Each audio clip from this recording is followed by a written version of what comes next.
వాడు వినును కాక. ఆమేన్. హల్లెలూయా. హల్లెలూయా. సో దేవునికి వాక్యం సెలవిస్తుంది, సంఘముతో ఆత్మ చెప్పుచున్న మాట చెవు గలవాడు వినును గాక. దేవునికి వాక్యం స్పష్టంగా తెలియజేస్తుంది.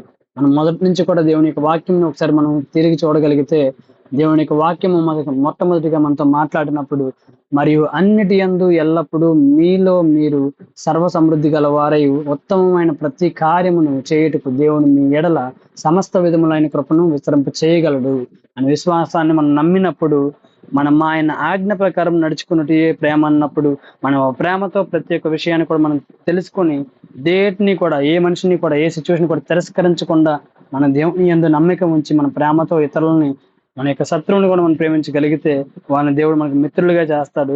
అందుకే దేవునికి వాక్యం సెలవిస్తుంది, సమస్త భూమి మీద నాదే కదా, మీరు నాకు యాజక రూపమైన రాజ్యముగాను పరిశుద్ధమైన జనముగాను ఉందిరని చెప్పము, నీవు ఇజ్రాయెల్తో పలుకోవలసిన మాటలు ఇవే అని చెప్పగా, దేవుని యొక్క వాక్యంలో మనకు స్పష్టంగా తెలియజేసినట్లయితే మాత్రం, దేవుడు అన్ని విషయాల్లో కూడా తన యొక్క స్వారూప్యాన్ని, తన యొక్క గుణ లక్షణాలని మనకు చూపిస్తూనే ఉంటాడు, మనతో మాట్లాడుతూనే ఉంటాడు.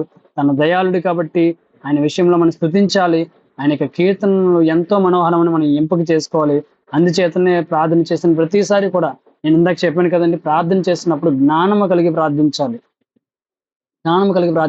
యోగ్యమైనది ఏదో మనం తెలుసుకున్న తర్వాత మనం దానికోసం ప్రార్థించాలి. అంతేగాని అందభక్తి చేసుకుంటూ మనకి డిస్కంఫర్ట్స్ ఉన్నాయి, ఎలిజిబిలిటీస్ లేనివి వాటి గురించి అడగడం, వాటిని అవ్వలేదని చెప్పి దేవుని విడిచిపెట్టడం, ఇలాంటి పిచ్చి పిచ్చి పనులు చేయకుండా అన్ని విషయాలు కూడా దేవుని కనిపెట్టి మనం విశ్వాసంతో మనం పెట్టిన ఎఫర్ట్స్ కి దేవుడిని ఒక మంచి మనకి ర్యాంకింగ్ ఇవ్వాలని మనం కోరుకున్నప్పుడు, దేవుడు మనం పెట్టిన ఎఫర్ట్స్ కన్నా బెటర్ బ్లెస్సింగ్స్ ని మనకి ఇస్తాడు. అట్ ద సేమ్ టైం దేవుని చెప్తున్నాడు, ఈ లోకంలో మనల్ని ఎంతమందిని సరే మోసం చేయొచ్చు, కానీ మన కష్టార్జితము దేవుని చేతిలో ఉన్నది కాబట్టి, దేవుని వశము కాబట్టి, మన కష్టార్జితము ఖచ్చితంగా మనమే తిందము, లోకంలో జరుగుతున్న విషయాల నిమిత్తం మీరు భయపడక్కర్లేదు అని చెప్తున్నారు.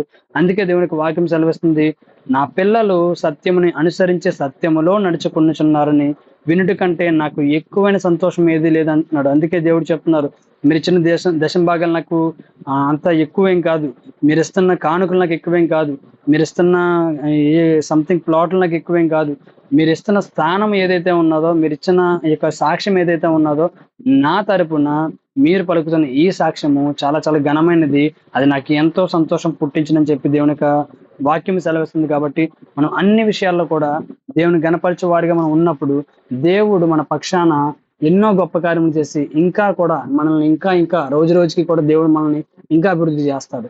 అందుకే చెప్తున్నాడు, దినమెల్లా కూడా మేము దేవుని యందు అతిశయపడుచున్నాము. మన యొక్క అతిశయము, మన యొక్క ఆకాంక్ష, మన అభిప్రాయము, మన అభిలాష ఎప్పుడు కూడా దేవుడి మీద ఉండాలి తప్పిస్తే కానీ ఈ లోకపు విషయాల మీద కాదు, మనుషుల మీద కాదు, వస్తువుల మీద కాదు, థింగ్స్ మీద కాదు. అందుకే దేవునికి వాక్యము మన ప్రార్థనలో కూడా సెలవిస్తుంది, మనం అన్ని విషయాల్లో కూడా అతిశయపడుచున్నాము, కానీ దేవుని విషయంలో మనం ఎప్పుడైతే అతిశయపడతామో, ఆయన నామం బట్టి కృతజ్ఞతలు చెల్లిస్తామో, అప్పుడు దేవుని యొక్క కార్యములు, దేవుని యొక్క చిత్తం మన జీవితంలో దేవుడు చూపించలాగా మనకు చేస్తాడు. అందుకే దేవుడు చివరిగా మనతో చెప్పిన మాట, సంఘముతో ఆత్మ చెప్పుచున్న మాట చెవి గలవాడు వినుగాక. ఇక్కడ చెవి గలవాడు వినుగాక అంటే అందరికి చెవులు లేవని కాదు దాని అర్థం.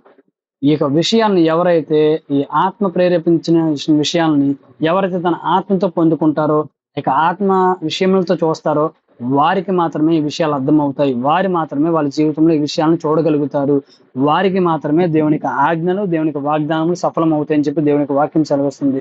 అందుకే నా ప్రియ కుమారులు ప్రతి ఒక్కరు కూడా, నా ప్రియ బిడ్డలందరినీ కూడా నేను ఒకటే వినిపించుకుంటున్నాను, దేవుడు మన పక్షాన్ని యుద్ధం చేస్తున్నప్పుడు మనకి విరోధి ఎవడు?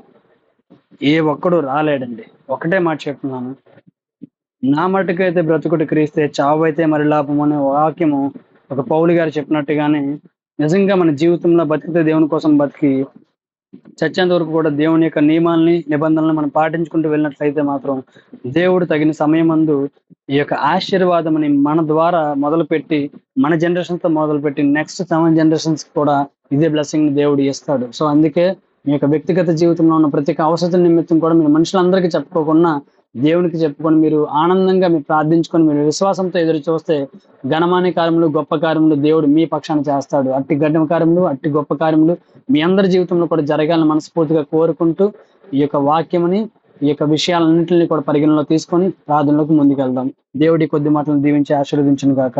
ఆమేన్. ఆమేన్.